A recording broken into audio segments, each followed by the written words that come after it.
ए देखो ने क्या हिंदी का जो है ना पहला चैप्टर में है भीमराव अम्बेडकर यानी श्रम विभाजन और जाति प्रथा के लेखक कौन है? श्रम विभाजन और जाति प्रथा के लेखक भीमराव अम्बेडकर। तो बाबा साहब भीमराव अम्बेडकर का जन्म जो है किस परिवार में हुआ था? दलित परिवार में हुआ था। कब हुआ था? 14 अप्रैल 1891। 14 अप्रैल 1891 ईस्वी में। कहाँ हुआ था? महू जिला मध्य प्रदेश में हुआ था। किसका जन्म हुआ था? भीमराव अम्बेडकर का। यानी कि मानव मुक्ति का पुरोधा जो है किसे कहा जाता है? भीमराव अम्बेडकर को। भीमराव अम्बेडकर का मृत्यु जो है कब हुआ था? 1956 दिल्ली में। कहाँ हुआ था? 1956 दिल्ली में हुआ था। डॉक्टर भीमराव अम्बेडकर ने किस प्रथा को आर्थिक पहलू से भी खतरनाक माना है? जाति प्रथा को। किसको माना है? जाति प्रथा को। भारत में जो है बेरोजगारी का मुख्य प्रत्यक्ष कारण क्या है? क्या है? जाति प्रथा। जातीय प्रथा है ना। जाति प्रथा श्रम विभाजन के साथ साथ किसका रूप लिए हुए है? किसका रूप लिए हुए है? स्वतंत्रता का, भातृत्व का या श्रमिक विभाजन का? इनमें से कोई नहीं। किसका लिया हुआ? श्रमिक विभाजन का। किसका लिया हुआ है? श्रमिक विभाजन का। तो डॉक्टर भीमराव अम्बेडकर ने जो है पीएचडी की उपाधि जो है कब प्राप्त की थी?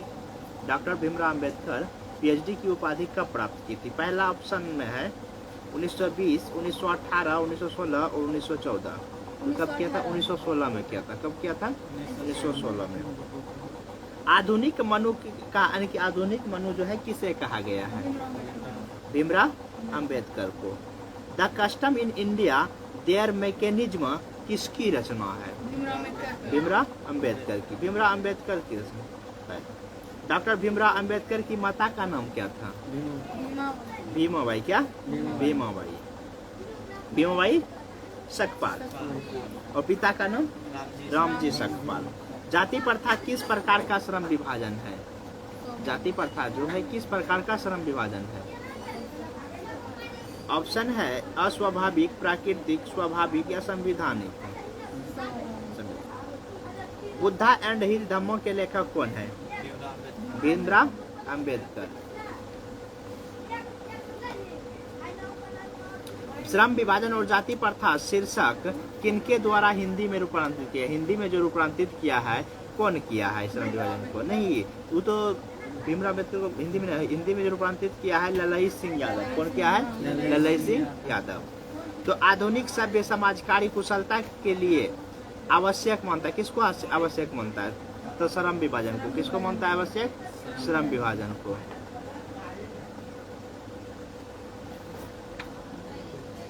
डॉक्टर भीमराव अम्बेडकर की रचनात्मक के प्रेरक व्यक्ति कौन थे?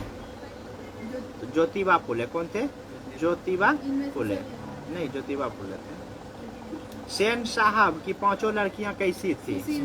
20 के दांत का है, तो 20 के दांत कहानी का लेखक कौन है? नलिन बिलोचन शर्मा। तो सेन साहब की पांचों लड़कियां कैसी थी? सुशील थी। लेखक नलिन बिलोचन शर्मा की माता का नाम क्या था? रत्नावती शर्मा। क्या था? रत्नावती। मदन किसका बेटा था? गिरधर का। किसका बेटा था? गिरधर का। 20 के दांत शीर्षक पाठ किस कहानी संग्रह से लिया गया है? 20 के दांत शीर्षक पाठ जो है किस कहानी संग्रह से लिया गया है? तो 20 के दांत से तथा अन्य कहानी से लिया गया है ना। 20 के दांत पाठ की जो है कौन सी विधा है? 20 के दांत जो है पाठ की कौन सी विधा है? निबंध है, कहानी है, कविता है या व्यक्ति चित्र है? तो 20 के दांत क्या है? कहानी है। क्या है? कहानी है। मदन के लिए क्या खाना मामूली बात? क्या खाना? मार खाना। उसके बाद मैं तो खोखा को इंजीनियर बनाने जा रहा हूँ, यह कथन किसका था? सेन साहब का। किसका था? सेन साहब का। सीमा, रजनी, आलो, शेफाली, आरती पांचों बहनें जो है किसकी थी? पांचों बहनें किसकी थी? खोखा की। किसकी थी? खोखा की थी। पांचों बहनें किसकी थी? खोखा की। खोखा का दूसरा नाम क्या था? सेन साहब खोखा को क्या बनाना चाहते थे? इंजीनियर। इंजीनियर बनाना चाहते थे। क्या बनाना चाहते थे? इंजीनियर। इंजीनियर बनाना चाहते थे। उसके बाद है खोखा के दांत किसने तोड़े थे? मदन ने। कितने दांत तोड़ा था? 2 दांत। 2 दांत तोड़ा था। नलिन बिलोचन शर्मा का जन्म कब हुआ था? 18 फरवरी 1916 को। कब हुआ था? 18 फरवरी 1916 को हुआ था। किसके अनुसार सेनों ने उसके सिद्धांतों को ही बदल दिया था? तो किसके अनुसार? खोखा के अनुसार। किसके अनुसार? खोखा के अनुसार। सेन साहब की कितनी पुत्रियां थी? सेन साहब की कितनी पुत्रियां थी? 5 पुत्रियां थी। मोटर कार को किससे खतरा हो सकता था? तो मोटर कार को जो है किससे खतरा हो सकता था? खोखा से। किससे हो सकता था? खोखा। सेन साहब के मित्र क्या थे? सेन साहब के जो मित्र थे क्या थे? डॉक्टर थे, वकील थे, शिक्षक थे या पत्रकार थे? तो पत्रकार थे। क्या थे? पत्रकार थे। सेन साहब के पुत्रियों में से एक कौन थी? जैसे आरती थी, भारती थी, या गायत्री थी या बंटी थी? कौन थी? आरती। कौवा की जमात में शामिल होने के लिए कौन लग गया था? हंस लग गया था। कि हंस जो है किसे कहा गया है कहानी में? खोखा को। किसे कहा गया है? खोखा को। मदन ने कासू के कितने दांत तोड़े थे? 2 दांत तोड़े थे। कितने दांत तोड़े थे? 2 दांत। नलिन बिलोचन शर्मा जो है जन्म जाते हैं कौन सा भाषा भाषी थे? भोजपुरी। कौन से थे? भोजपुरी। नींद लगता है कि रे? नींद लगे बहुत जगह इसकी। नलिन बिलोचन शर्मा का जन्म कहाँ हुआ था? भद्रघाट पटना में। कहाँ हुआ था? भद्रघाट पटना में। नलिन बिलोचन शर्मा की स्कूल की पढ़ाई कहाँ हुई थी? तो पटना कॉलेजिएट स्कूल में। पटना कॉलेजिएट स्कूल में। सेन साहब ने किसे खूब फटकार लगाई? सेन साहब ने जो है किसे खूब फटकार लगाई थी? किसे लगाई थी? गिरधर लाल को। गिरधर लाल किस वर्ग के प्रतिनिधित्व करता है? निम्न मध्य वर्ग के। किसका? निम्न मध्य वर्ग के। सेन साहब की मोटर कार का नाम क्या था? स्टीमर। क्या था? स्टीमर। कितने का था? 7.5। किस रंग का था? मोटर कार को यानी मोटर किससे मोटर की चमक दमक को खतरा हो सकता था? खोखा से। खोखा से। सेन साहब किसके व्यंग में ऐड कर रह गए थे? तो पत्रकार के व्यंग में। पत्रकार में। लड़कियां क्या है? कठपुतलियां है। किसे इस बात पर गर्व है? सेन साहब को। माता पिता को। किसे? माता पिता को। उसके बाद नलिन बिलोचन शर्मा की मृत्यु कब हुई थी? तो 12 सितंबर 1961 को। कब हुआ था? 12 सितंबर 1961। उसके बाद हजारी प्रसाद। देखो नाखून क्यों बढ़ते हैं? इसका लेखक कौन है? हजारी प्रसाद द्विवेदी। नाखून क्यों बढ़ते हैं? इसका लेखक कौन है?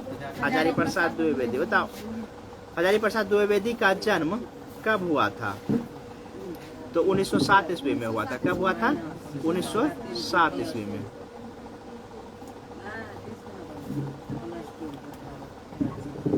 लेखक हजारी प्रसाद द्विवेदी ने दयनीय जीव किसे कहा है? कौन सी भूल गया रे अमित? आलोक पर्व शीर्षक निबंध संग्रह किसकी रचना है? हजारी प्रसाद द्विवेदी। हजारी प्रसाद द्विवेदी का।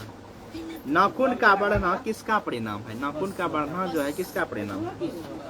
पशुता का। किसका परिणाम है? कि मनुष्य की अंध सहजात वृत्ति का भी हो सकता है इसमें। किस देश के लोग बड़े बड़े नख को पसंद करते थे? ऑप्शन है अंग देश के, गंधार देश के, कई देश के, गौड़ देश के लोग।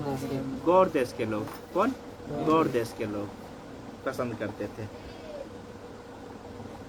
द्विवेदी जी से किसने पूछा था कि नाखून क्यों बढ़ते हैं? किसने पूछा था? उसकी छोटी पुत्री ने पूछा था। नाखून क्यों बढ़ते हैं पाठ में बूढ़े ने सबसे बड़ी चीज किसे माना है? तो सबसे बड़ी चीज प्रेम को माना है, क्रोध को माना, भय को या घृणा को माना है? प्रेम को माना। किसको? प्रेम को माना है।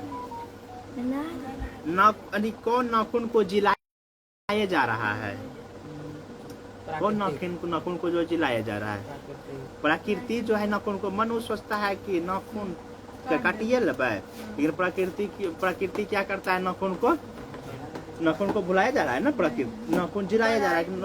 प्रकृति सोचता है कि मनुष्य को हमेशा याद दिलाता है कि तुम अभी भी मनुष्य सही रूप से मनुष्य नहीं बने हो, तुम अभी भी क्या हो, पशु हो, इसलिए जो है नाखून को जिलाया रहा है। और नाखून जो है, नाखून क्यों बढ़ते हैं, ये कौन सा निबंध है पता है? तो देखो नाखून में लगाते हैं, कौन सी लगाते हैं, नाखून पाली तो ललित निबंध लाल लगाए थे नहीं, तो नाखून ललित निबंध। और नाखून जो है इसका लेखक कौन है, नाखून को बार बार काटो, 1000 बार करता है ना, तो इसीलिए इसका लेखक का नाम भी है हजारी प्रसाद द्विवेदी। हजारों बार काटो लेकिन नाखून मानेगा नहीं, नाखून सोचेगा कि तुम कितना काटेगा, तो हम तुमको दिलाएंगे, तुम अभी भी जो है सही रूप से मनुष्य नहीं हुए हो। नख किसका प्रतीक है, मानवता का है या पशुता का है?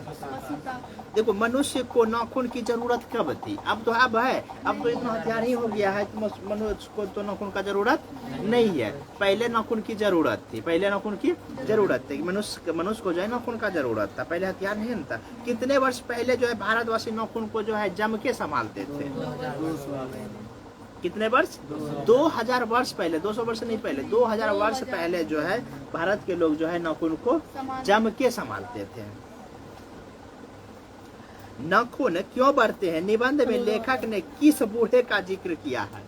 तो इसमें निबंध में जो है महात्मा गांधी का जिक्र किया है। किसका? महात्मा गांधी का जिक्र किया है। नकधर मनुष्य जो है किस पर भरोसा करके आगे की ओर चल पड़ा है? नकधर मनुष्य किस पर भरोसा करके आगे की ओर चल पड़ा है? तो नकधर मनुष्य जो है एटम बम पर की भरोसा करके आगे की ओर चल पड़ा है। अशोक के फूल किसकी रचना है? हजारी प्रसाद द्विवेदी की। कालिदास का ललित योजना किसकी रचना है? तो ये भी है हजारी प्रसाद द्विवेदी की। नाखून क्यों बढ़ते हैं? ये भी है हजारी प्रसाद द्विवेदी की। कौन मनुष्य को आदर्श नहीं, यानी कौन जो है मनुष्य का आदर्श नहीं बन सकती? तो कौन नहीं बन सकती? तो बंदरिया। कौन नहीं बन सकती है? बंदरिया। मानव मस्तिष्क की उत्कृष्टतम उपलब्धियों का सर्वप्रथम साक्षात्कार जो है किस देश ने किया था? तो किस देश ने किया था? तो भारत देश ने किया था। किसने किया था? भारत देश ने किया था। अब बताओ नाखून क्यों बढ़ते हैं? निबंध नई पीढ़ी में कैसा भाव जगाता है? तो आत्मगौरव का, सांस्कृतिक आत्मगौरव का। द्विवेदी जी को आलोक पर्व पर कौन सा पुरस्कार मिला था? आलोक पर्व पर जो है हजारी प्रसाद द्विवेदी जी को कौन सा पुरस्कार मिला था? तो साहित्य अकादमी पुरस्कार। असुरों के पास क्या नहीं थे? असुरों के पास जो थे क्या नहीं थे? जैसे कि विद्याएं नहीं थी, शक्ति नहीं था, युद्ध कौशल नहीं था, या लोहे के अस्त्र नहीं थे? लोहे के अस्त्र नहीं था। क्या था? लोहे के अस्त्र नहीं था। तो हजारी प्रसाद द्विवेदी की मृत्यु कब और कहाँ हुई थी? तो हजारी प्रसाद द्विवेदी का जो है मृत्यु 1979 में दिल्ली में। देखो ज्यादातर ये सबका दिल्ली में ही होता है और दूसरे कहीं ज्यादा तबियत खराब होने के बाद जो है एम्स दिल्ली में जाता है, दिल्ली में जा रहा है। देखो बहादुर के बारे में पढ़ा है ना? बहादुर जो था नेपाली लड़का था, पढ़ा है ना? इसका लेखक कौन है? अमरकांत। कौन है? अमरकांत। तो बहादुर शीर्षक कहानी में जो है निर्मला कौन थी? बहादुर शीर्षक कहानी में निर्मला कौन थी? तो निर्मला जो थी लेखक की पत्नी। लेखक की पत्नी। ऐसे अगर देखो जहाँ कहीं आगे लेखक की पत्नी कहीं आता है किशोर की माँ भी आएगा ना। तो बहादुर को लेकर कौन आया था? निर्मला की भाई लेकर आया था, या लेखक का सलाह लेके आया था, या किशोर के मामा जी लेके आए थे? तो सब देखो सब तो वही है ना। बहादुर से मार खाकर जो है भैंस भागी जो है किसके पास चली आई थी? तो किसके पास चली आई थी? माँ के पास। तो बहादुर शीर्षक पाठ में यानी कि किसकी कहानी है? नेपाली यानी कि नेपाली गवई गो रखे की। इतना सवेरे खाना खा रहा है, अभी 9 भी नहीं बजा है। बहादुर कितने वर्ष का था? बहादुर जो है कितने वर्ष का था? बहादुर कितने वर्ष का था? तो 12-13 वर्ष का। कितने वर्ष का था? बहादुर का पूरा नाम क्या था? दिल बहादुर। तो दिल बहादुर जो था उसके नाम से जो है दिल शब्द कौन हटा दिया था? लेखक की पत्नी। लेखक की पत्नी, यानी कि निर्मला ने यानी कि उसके नाम से क्या किया था, दिल शब्द हटा दिया था। लेखक के रिश्तेदार ने बहादुर पर किसका आरोप लगाया था? चोरी। कितने रुपए चोरी का आरोप लगाया था? 11 रुपए चोरी का आरोप लगाया था। चोरी का ही लगाया था, एक पैसे चुराने का आरोप लगाया था। बहादुर का बाप जो है कहाँ मारा गया था? युद्ध में। अमरकांत लिखित कहानी का नाम बताओ, जैसे कि बहादुर जो है किसके द्वारा लिखा हुआ है? जिंदगी और जोग किस लेखक की रचना है? जिंदगी और जोग जो है किस लेखक की रचना है? अमरकांत की। किसकी है? अमरकांत की। जिंदगी और जोग अमरकांत। बहादुर पर कितने रुपए चोरी का इल्जाम लगा था? 11 रुपये। बहादुर कौन था? चपरासी था, पहरेदार था, नौकर था या फौजी था? नौकर था। तो अभी ऑब्जेक्टिव है, ठीक है, सब्जेक्टिव पूरा कहानी बताएंगे ना तो सब बढ़िया से फिर हो जाएगा। बहादुर अपने घर से क्यों भाग गया था? क्यों भाग गया था? माँ के कारण। देखो, माँ जब बहादुर ने भैंस को मारा था ना, तो माँ जो है उसको उस वही अंदाजा लगा कि किसी आज जो बोला कि जो है लंदन ने जो है भैंस को बहुत मारा है, उसी का अंदाजा लगा करके यानी कि भैंस से दुगुना उसको मारा। जब उसको दुगुना मारा तो बहादुर का जो है दिल अपने माँ से फट गया। यही ना बच्चा सब भी सोचता है। जब देखो बच्चा जब रहेगा ना छोटा, जब उसको मम्मी या पापा अगर या कोई भी मारता है ना, तो उस समय बच्चा सब सोचता है हम पूरा अपना नहीं छिके तब ना हमरा मार दिल के। वही फिर 1 घंटा के बाद उसका दिमाग सही हो जाता है ना। उस समय सोच रहता है कि हमरो रहती है, हमर रहती है, हमरो बेटा हमरा मारती है तुम, लेकिन गलती किया वो नहीं देखा कि हम गलती किए, कोई ना देखा कि भैंस को मार दिया।